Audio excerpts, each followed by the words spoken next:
now?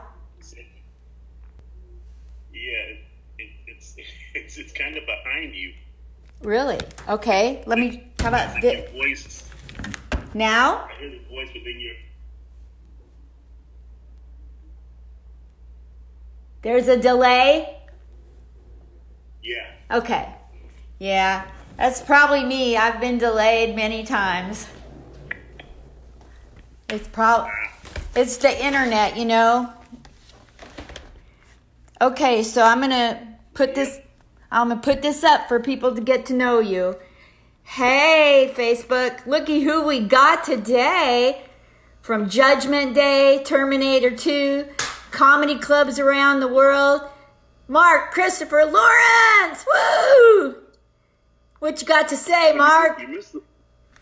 You missed the big one, Chuck. Chuck? Tell me about Chuck. Yeah. Well, Chuck was the series on NBC that we went for 5 years, and in fact today there's on the Entertainment Weekly site we did a table read of one of the scripts on Zoom. Yeah. I will go catch up with that. I apologize. So No worries. you're doing something on Facebook today. Tell the people what you're up to, Mark. Well, today I'm taking over the Laughs Unlimited Facebook page. So we're kind of going to just do some shenanigans over there, do some funny stuff, let you know how to find me and all that kind of stuff. That's super. So what do you have to say to encourage people? Because comics see the world very differently, and actors can fake it through more things than women. But what do you have to say to people to help them get through this tough time? Well, you know, I think you have to look at it as this too shall pass. Yeah. You know, just stay happy and healthy and safe. Yes. You know, I was looking at your Facebook bio, Mark, and you're everything I've ever looked for in a man. You you're a male, you speak English, and Jesus is Lord. What else can a person look for? Well, that's it. I mean, if I don't put Jesus first, then you know what do you have? Exactly. You know, I'm at that age where I gotta believe in something. Yes, yes. So tell me about going all the way from Compton, a couple miles north, to Hollywood. That must be some feat for you. Well, you know, I was lucky. I ran into a teacher in the 10th grade that got me involved in speech and debate, and which ultimately led to a debate scholarship to USC. And one of my coaches was friends with an agent, and he brought her to see me in a play. And then that was my first agent, became my first agent. And everything just snowballed from there. Wow. So your agent, what exact specific talent, skill did your agent see in you that your agent said, you know what, I want to put all my money on Mark Christopher Lawrence? Well, technically they don't put any money on you.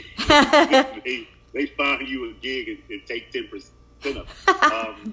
But I'm good at what I do. You know, I've always been very confident as an actor and a comedian, and so she saw me in a play, and I was very good in it, and you know, it was a good fit for her. What play was it? It was Good Woman of Szechuan. Oh, what's the favorite? I'm classically trained in theater, so you know, Brecht and Ibsen, Chekhov, Shakespeare, you know, Magoo-gle, all that stuff. Yeah. So you mean you sing and you act and you can do poetry and readings and what are we talking here? How much can you do? Well, you know, as an actor, you try. The more you can do, the more you get to do. So I try to be very well-rounded as an artist. You know, I tell young actors all the time, you know, keep putting tools in your toolbox because it'll only help you. Yes, yes, yes. So what's the stupidest or the funniest thing you've experienced in your acting and comedy and writing, producing life? You know, I don't know that I have any stupid things. I think probably I've had a lot of big, exciting thrills. I've worked with some major stars, like, Schwarzenegger in Terminator 2. I've worked with Burt Reynolds. I've worked with John Ratzenberger and George Wendt and Shelley Long, all from Cheers and different projects. But I think I have the most fun when I'm working with my friends on their project. I work with Rusty Cundiff on Fear of a Black Hat, which, to this day, I'm most recognized from that movie and Chuck. So, I've had quite a great career. I mean, it's been 33 years at this point. Well, 34 in May as a professional actor. So, things have been interesting. I mean, there's ups and downs to it, just like with comedy. I took a period where I had 3 years off. I was so busy as an actor, I didn't do much in the comedy world. And then when I got back to comedy, my acts didn't fit, and I had to rewrite my act. And my life had changed at that point. So I started going squeaky clean. So, I do comedy at churches. Wonderful. So, yeah. A lot of times when I've been at churches, the pastors do an impression of a comic. Have you ever been able to help a pastor with some jokes?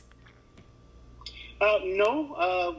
I tend to go to churches that have funny pastors. When I was a kid, my pastor, Paul Hackett, was very funny. And then when I moved to San Diego, that was one of the prerequisites for me finding a church. I wanted to find a pastor that was funny, and turns out the pastor that at my church was funny. It's funny, and his son is funny, who is now the pastor. And I think a little levity goes a long way. Me too. You have a lot of great artwork behind you, but I'm a military veteran, so I'm most interested in the one around to your right, or I don't know, the one with the military person. Who is that? Or a fireman, or a policeman, or an army? Off to your left, at the far left side? Well, those are all old posters from concerts. From like Jimi Hendrix is up there, and people like that. Cool. So, tell me about your early life before comedy. Like, did you go to the principal for being a smart aleck like I did, or what's the deal with you, Mark? No, I was funny as a kid, but I didn't get in a lot of trouble at school. I was student body president. Wow. My senior year, I was captain of the football team. My senior year, captain of the wrestling team. I was president of the debate team. So I didn't get into a whole lot of trouble. What position did you play in football? Well, in college I played linebacker. In high school I was offensive line. What high school? What college? Cerritos College, and then I went to USC on a debate scholarship. And I stopped playing football because Junior Seau was playing my position. What? Oh my gosh. Wow. You took acting at USC. You know who's doing acting and impressions at UCLA? Who's that? Chip Kelly. Yeah. Bad joke. Okay, fine. Yeah, I hate everything UCLA. Yep, me too. I'm a Duck fan. Sorry. I am. Anyway. I hate the Ducks too. I know. But my brother-in-law, he was the honorary captain this year at the first game. Oh, nice. He played with Ahmad Rashad before Ahmad was Ahmad. Oh, very cool. Yeah. Anyway, back to you. Yeah, those narcissism pills aren't working very well today. So tell me, what have you got going on in your life? I know we're all on hold, but I'm sure you're doing things in your place. Well, like I said before, I'm taking over the Laughs Unlimited Facebook page today. We did the reading for Chuck, the table read of one of the Chuck scripts yesterday, and it goes up today on the Entertainment Weekly Facebook page. Wow. I'm doing got a couple of movies that we're waiting for this to all clear up that I'll end up doing when it's over. Then I got a email day before yesterday, there's a film that a friend of mine talked to me about, a project that he talked to me about that I'm going to do the voiceover on. So they sent me that, and I'll probably just work on that from home. How many? So just trying to stay busy. Okay, thank you. And like you do voiceover work, so how many things am I staring at on a daily basis and don't know it's your voice? Probably not a lot. I did 8 years on a show called Adventures of Odyssey on Focus on the Family. I love that show. And then, I did more earlier in my career. I worked with the same 5 or 6 people. Voiceover is a very tight knit family. So you get into a group of people and they like you and they keep you going along. And that's kind of the way it's been. So, my VO jobs are few and far between. Yes. So if you're out there and you're a VO producer, hey, I'm available.